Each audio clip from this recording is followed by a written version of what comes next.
بسم اللہ الرحمن الرحیم۔ جمعۃ المبارک۔ السلام علیکم۔ اے ہمارے رب، ہمیں بخش دے اور ہم پر رحم فرما، تو وہی سب سے بہتر رحم فرمانے والا ہے۔ جمعے کے دن کی فضیلت۔ رسول اللہ علیہ وسلم کا فرمان ہے کہ جمعے کا دن تمام دنوں کا سردار ہے اور اس میں 5 خصلتیں ہیں۔ اللہ تعالیٰ نے اسی میں آدم کو پیدا کیا، انہیں اس زمین پر اتارا، انہیں وفات دی، اور اس میں ایک ایسی گھڑی ہے جس میں اگر کوئی سوال کرے تو وہ اسے دے گا، اور اسی دن قیامت قائم ہوگی۔ جمعے کا دن عید کے دن کے برابر ہوتا ہے، بلکہ اس سے بھی بڑھ کر، کیونکہ حضور صلی اللہ علیہ وسلم نے فرمایا، مسلمانوں، اللہ نے جمعے کے دن کو تمہارے لیے عید کا دن بنایا ہے۔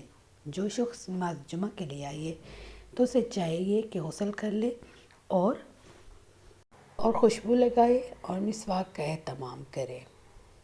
سبحان اللہ۔ تو یہ جو ہے نا جمعے کے دن کی سنتیں بھی کہلاتی ہیں۔ اس کے بعد ہے کہ جو میں نے ابھی بتایا کہ جمعۃ المبارک میں ایک ایسی عمدہ گھڑی ہے کہ اگر اس میں ہم کوئی دعا کریں گے تو اللہ تعالیٰ ہمیں اس کو ضرور دے گا، اور اگر نصیب میں نہ ہو تو اس کے بدلے ہماری کوئی بڑائی محفوظ کر لی جائے گی، یا رب کریم ہمیں کسی بڑے نقصان سے بچائیں گے انشاءاللہ۔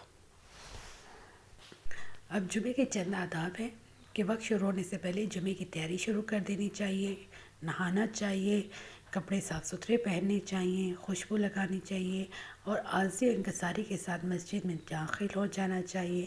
وہاں بیٹھ کر اللہ کا کثرت سے ذکر کریں۔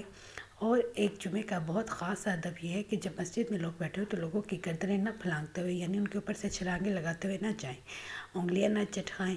جب خطیب ممبر پر بیٹھ کر خطبہ دینا شروع کر دے تو کوئی نماز وغیرہ بھی نہ پڑھیں، بلکہ جو ہے دو زانو ہو کر امام صاحب کی بات توجہ سے سننی چاہیے۔ اب مل کر ہم ایک درود پڑھتے ہیں اور اپنے پیارے نبی حضرت محمد صلی اللہ علیہ وسلم پر درود بھیجتے ہیں۔ اللہم صلی علی محمد وعلی آل محمد کما صلیت علی ابراہیم وعلی آل ابراہیم انک حمید مجید۔ اللہم بارک علی محمد وعلی آل محمد کما بارکت علی ابراہیم وعلی آل ابراہیم انک حمید مجید۔